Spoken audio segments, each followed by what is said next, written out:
recognize that we are already like a month and a half into the year, but I'm just doing this now anyway. Better late than never, right? So here we go. Hello beautiful humans, I'm Kristen. Welcome back to my channel, or welcome if you're new here. Today I want to talk about a number of books that I want to read in 2021. I think I have a list of like 12 or 13 of them. These are just books that I have seen floating around the internet lately that I'm just super excited about, so I want to share them with all of you. Some of these are books that have been released in like 2019 and 2020, and some of them are books that have been released in 2021. So I want to start with the older releases first, and then we will talk about the books that came out and are coming out this year. So the first book on the list that I want to read this year is Gods of Jade and Shadow by Silvia Moreno-Garcia. And this book is one that I actually saw Reagan from Peru's Project read recently in one of her reading vlogs, and I just thought that it was such a cool concept. Basically what this book is about is a girl named Cassiopeia who is living with her family in Mexico City, and they aren't a super big fan of her. I don't know what kind of like things happened in her past, but she's treated more or less as a servant to these family members that she's living with. Along the way, she finds this mysterious box in her grandfather's possessions, and when she opens it, the spirit of the Mayan god of death is released. And what happens is the god of death is trying to recapture the throne from his brother, so it becomes this wild, twisty-turny adventure where they're trying to essentially overthrow a god. It just sounds really fun, and the way that Reagan talked about it made me really excited about it, and it sounds like there's these little subtle romancy bits in it, and it just sounds really interesting. It also takes place during the Jazz Age of like the 1920s, which is a time period that I have just always been super infatuated by. So I think it will be really interesting and a lot of fun. I'm a big fan of intertwining like fantasy or gods with someone's reality, like just a normal person existing in their life, and I'm just excited about it. The next book on my list that I want to read this year is The Invisible Life of Addie LaRue by V.E. Schwab. This book follows main character Addie LaRue through her life, where she lives forever, but everyone that she meets forgets her. So it starts in 1714 in France, and then after 300 years of everyone that she meets forgetting her, she meets a boy and he remembers her. It just sounds really interesting. It's such a cool concept to me that it's going to span through so much time, and I've just heard a lot of good things about the way that it's written, so I'm very intrigued. So the next book on my list is one that I actually already own, and it is These Violent Delights by Chloe Gong. So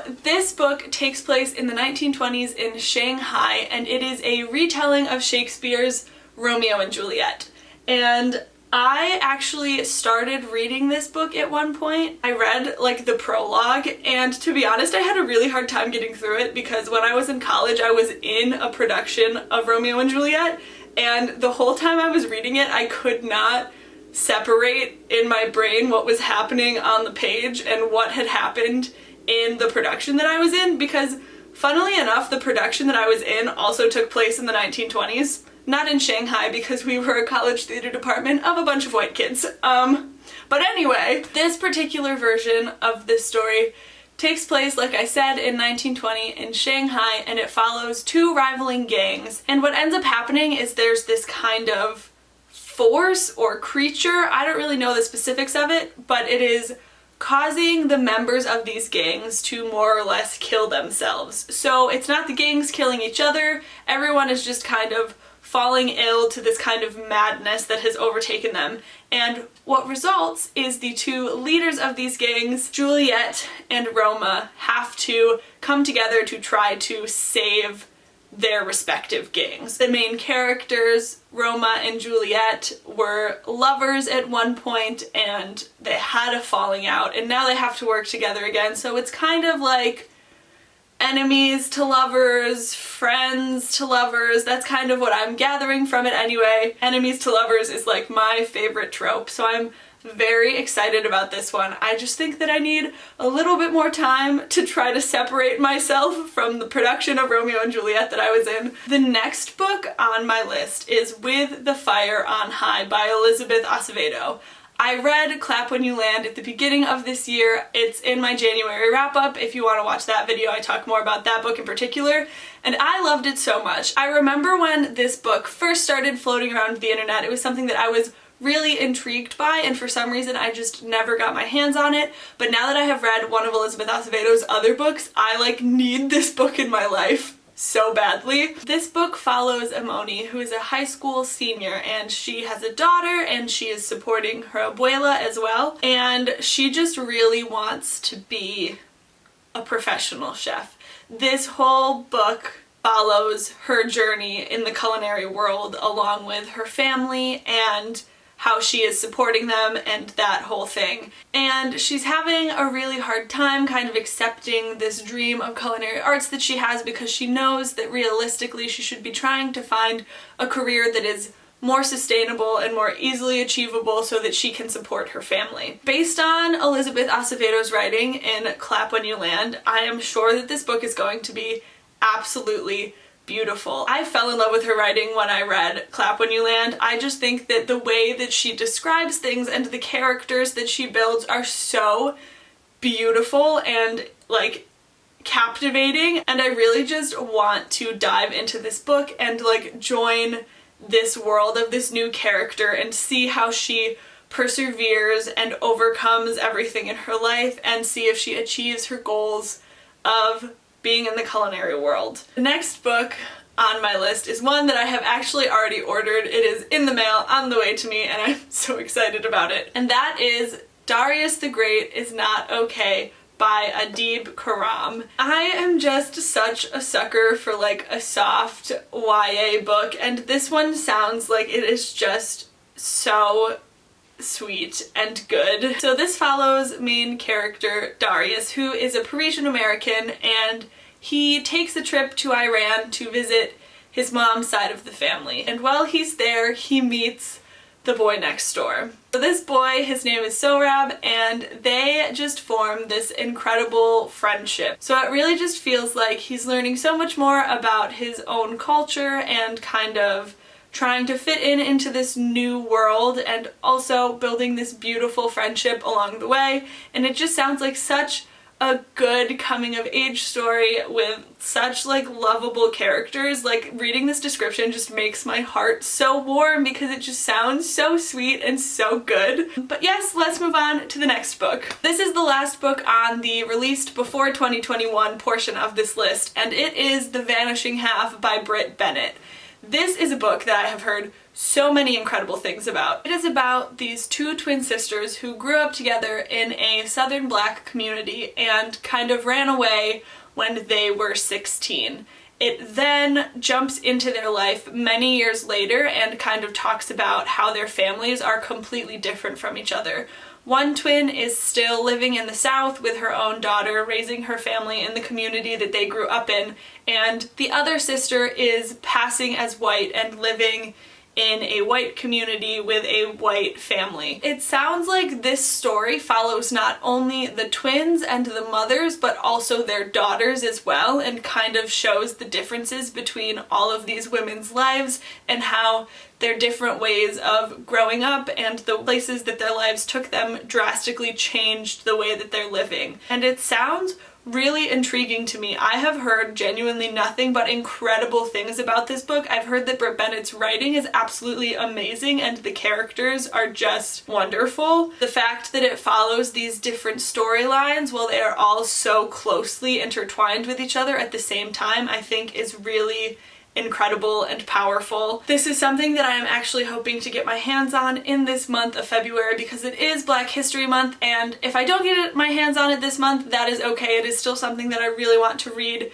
this year. It just sounds like such an incredible storyline. And again, I've heard nothing but good things about this book, and I just think that it's something that is really going to be very powerful and moving, and I'm just really excited to have it on this list. We have now reached the new releases in 2021 portion of this video. So these are books specifically that are coming out this year that I'm excited to read. First, I want to talk about 2 honorable mentions that did come out this year, but they are books that actually I already own and have already read, so I just want to talk about them really quickly as they will make appearances in other videos on my channel. So the first one I want to talk about is Lore by Alexandra Bracken. This is one that I already read and I talked about it in my January wrap-up video, which I think I literally already linked, but I'll link it again in case you want to go check out my review there. The short synopsis of this book is that it is about Greek mythology set in modern-day New York City. There is a battle for power where the gods come down every 7 years for 7 days in a mortal body, and if you kill one of these gods, you take their power.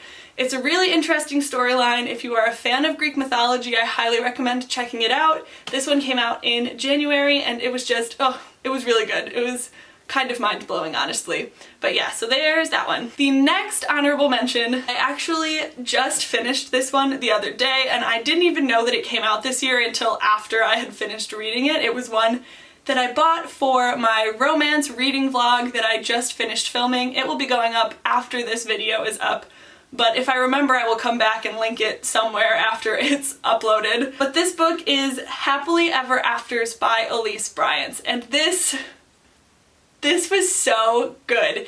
It was, in my opinion, like the perfect YA romance trying to figure out life and friendship and family book. This book follows main character Tessa as she starts a new high school and is dealing with friendship issues and trying to fall in love, and she is just struggling with her family and there's a little bit of tension there. I found this book incredibly interesting. One, because the family dynamic in this book was something that I don't typically see in a lot of books. It was an interracial couple and Tessa's older brother has disabilities, and the way that that subject was talked about in this story was just so beautiful and enlightening, and I really found it very like moving and interesting the way that those characters were all brought together. The other thing that I loved about this book was that it follows Tessa, who is a writer, and she kind of has lost her mojo. She doesn't know what to write about, and so her and her best friend come up with this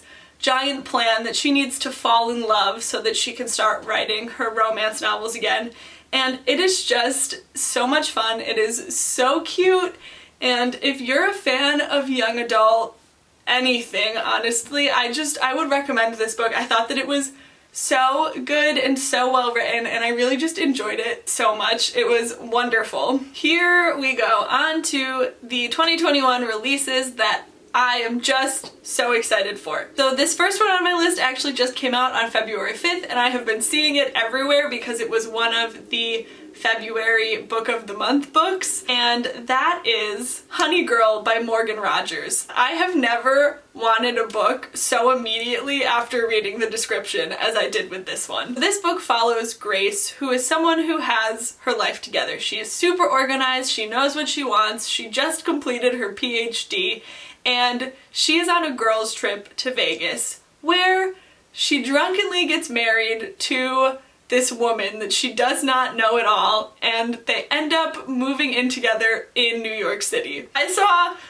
unplanned wife and that they move in together, and I was like, I have to read it. There is no other choice. I need this book in my life. It really just sounds like such a good story, and the way that these two characters are brought together just sounds like it's going to add such an interesting dynamic to the way that the story is told and the way that the characters come together and how they discover this new life together. It just sounds like it has so much potential, and it is something that I have heard just so many good things about so far from everyone who has read it recently, and it sounds so good. I don't know what else to say. It just sounds so good and like something that I will really enjoy. Moving on to the next book, which is another lesbian romance, because listen,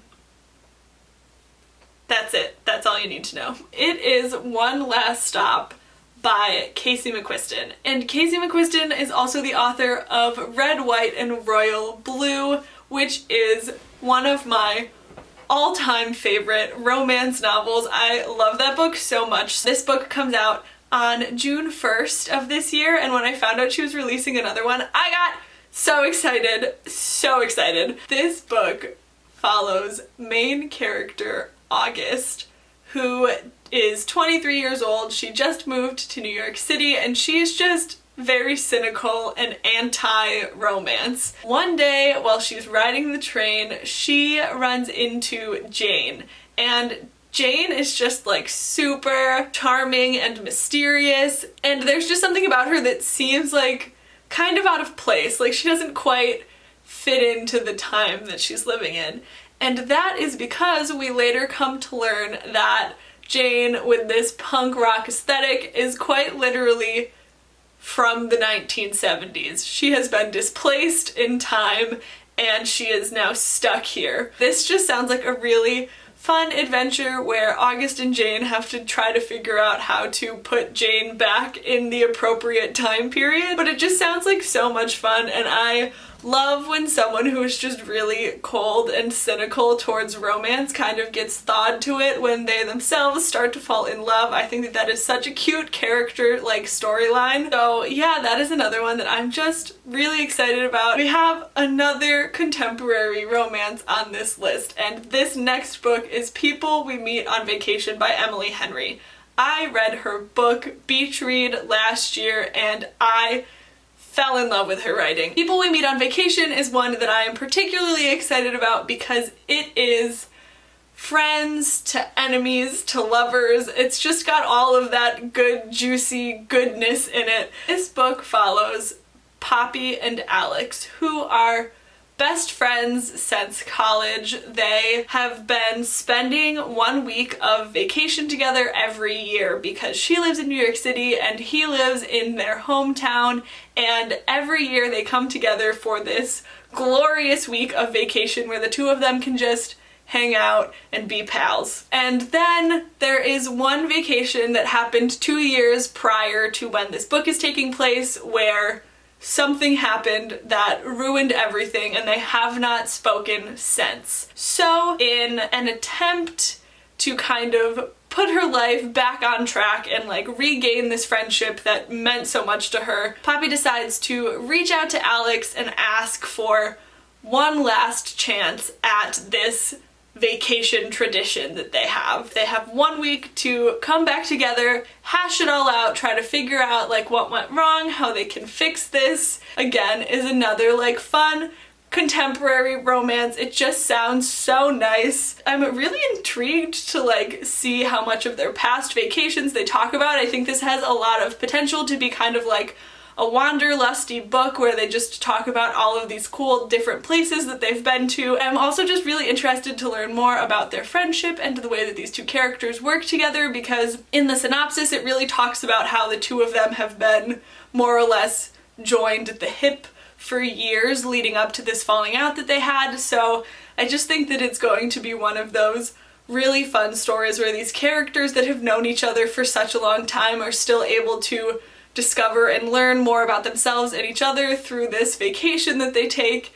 And again, I just fell in love with Emily Henry's writing when I read Beach Read, so I am so excited for this one to come out this year. And I don't think I told you when it comes out. It comes out on May 11th. Boy oh boy, I cannot wait for this summer. There are so many good books coming out. Wow. The next book on this list is Instructions for Dancing by Nicola Yoon, which comes out on June 3rd. For those of you who don't know, I was a dancer all growing up. I didn't do ballroom dancing, but anything that has to do with like dancing as a main plot point of storyline is something that I'm always really intrigued by and drawn to. And I absolutely loved The Sun Is Also a Star by Nicola Yoon. It's probably one of my favorite books, to be honest. And when I saw that she was releasing this book this year, I got so excited. This book follows main character Evie Thomas, who it sounds like is having these visions of people's romances. When she comes across a couple, she can see how their relationship started, but she can also see how it's going to end. And it sounds like she's just very cynical about romance. Because of this, anytime someone falls in love, it has to come to an end at some point. She then somehow ends up taking these ballroom dance classes, and her partner, X, is like the complete opposite of her. He is very passionate and outgoing, and he just like says yes to everything and is very excited, and they end up in this ballroom competition together. So they are now dancing together and competing together, and of course romance ensues, and it just sounds so sweet and so cute. It's another one that I'm really excited about, similar to One Last Stop, where you kind of see the main character's heart thaw to romance throughout the course of the book. It just sounds so squishy and so sweet, and I love Nicola Yoon's writing, and I do believe we only have one more on the list, so let's jump into it. This is another one that I found out about very recently and immediately was just so excited about its existence, and that is The Chosen and the Beautiful by Nghi. For those of you, some of you may already know, but this year is the year that The Great Gatsby becomes public domain. And pretty much what that means is that we are going to get so many beautiful retellings of The Great Gatsby this year and in the coming years, and this book in particular, The Chosen and the Beautiful, is one of those Great Gatsby retellings, and this one is about a queer Asian American woman, and it takes place in the 1920s, just like The Great Gatsby does. The 20s, Great Gatsby, like that era is maybe my favorite era of history. There is so much happening there with flappers in the women's rights movement, and just so much is going on. And honestly, from reading the blurb, there isn't much to gather from it other than that it is this queer Asian retelling of The Great Gatsby, and honestly, I don't need to know much more than that to want to read it. It really just sounds like it's going to be such a beautiful and fun retelling. I have never read any of Nghi's work before, but I have heard a lot of great things about it, so I'm just very excited for this one in particular because The Great Gatsby just like has such a special place in my heart. It genuinely was like one of 3 books that I had to read in high school that I actually really enjoyed, so I'm so excited that we're going to be getting more Great Gatsby content in this coming years, and I think that this is such a great place to start. So that is a list of books that I want to read this year in 2021. Some of them old, some of them have not come out yet, but they're all just books that I'm really excited about for different reasons. I feel like 2021 is going to be such a good reading year for me. It has already been so great in January and this first week of February, and I just can't wait to see what the rest of the year holds. So that brings this video to an end. Thank you guys so much for watching. If you enjoyed this video, please feel free to like and subscribe. I appreciate your support so much. I am currently releasing new videos every Tuesday and Friday, so there's lots of bookish content coming out of this channel, and I would love to have you along for the ride. So thank you so much for watching. Like I said, I appreciate you being here so much, and I will see you again with another video soon. Bye!